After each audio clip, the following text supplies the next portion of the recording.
ഇന്ന് പുറത്തു വന്ന രണ്ട് ക്രിക്കറ്റ് ന്യൂസാണ് നമ്മൾ ഇന്നത്തെ വീഡിയോയിൽ നോക്കുന്നത്.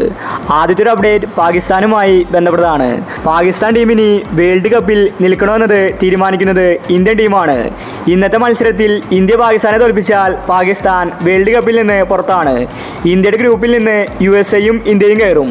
USA ഓൾറെഡി 2 കളി ജയിച്ചിരിക്കുകയാണ്. കഴിഞ്ഞ മത്സരത്തിൽ USA-യുമായിട്ട് തോറ്റതാണ് പാകിസ്ഥാൻ ടീമിന് പണിയായത്. ഇന്നത്തെ മാച്ച് കൂടി തോറ്റാൽ പാകിസ്ഥാൻ പുറത്താണ്. വേൾഡ് കപ്പിൽ ഇതുപോലത്തെ ഒരു തിരിച്ചടി പാകിസ്ഥാൻ സ്വപ്നം കണ്ടു കാണില്ല. ഗ്രൂപ്പ് ഘട്ടത്തിൽ തന്നെ പാകിസ്ഥാൻ ടീമിനെ പുറത്താക്കേണ്ട അവസ്ഥയാണ്. സൂപ്പർ 8 കാണാതെ പാകിസ്ഥാൻ പുറത്താകും. അടുത്തൊരു അപ്ഡേറ്റ് സഞ്ജു സാംസണുമായി ബന്ധപ്പെട്ടതാണ്. സഞ്ജുവിന് സന്തോഷ വാർത്തയാണ് വന്നിരിക്കുന്നത്.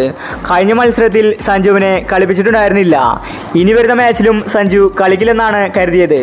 എന്നാൽ ഇപ്പോൾ ഇന്ത്യൻ ടീമിൽ റൊട്ടേഷൻ പോളിസിയാണ് വന്നിരിക്കുന്നത്. സ്ക്വാഡിലെടുത്ത ഒരുവിധം എല്ലാ താരങ്ങൾക്കും അവസരം കൊടുക്കുമെന്നാണ് BCCI പറഞ്ഞിരിക്കുന്നത്. റൊട്ടേഷൻ ഉറപ്പായിട്ടും ഉണ്ടാകും. ഒരു താരം ഫ്ലോപ്പായാൽ ആ താരത്തെ മാറ്റി സഞ്ജുവിന് അവസരം കൊടുക്കും. അതുമാത്രമല്ല മറ്റു താരങ്ങൾക്കും അവസരം കിട്ടും. സാധാരണ വിജയിച്ച ടീമിനെ രോഹിത് ശർമ്മ മാറ്റാറില്ല.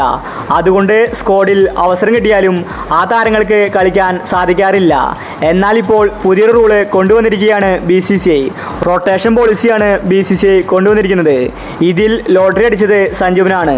സഞ്ജുവിനെ വേൾഡ് കപ്പിൽ ഉറപ്പായിട്ടും അവസരങ്ങൾ കിട്ടുമെന്ന റിപ്പോർട്ടാണ് വന്നിരിക്കുന്നത്. ഒരുപക്ഷെ ഇന്നത്തെ മാച്ചിൽ പാകിസ്ഥാനെതിരെ സഞ്ജു കളിച്ചേക്കും. അപ്പോൾ ഇത്തരം ക്രിക്കറ്റ് ന്യൂസിന് വേണ്ടി ഈ ചാനൽ മറക്കാതെ സബ്സ്ക്രൈബ് ചെയ്യൂ.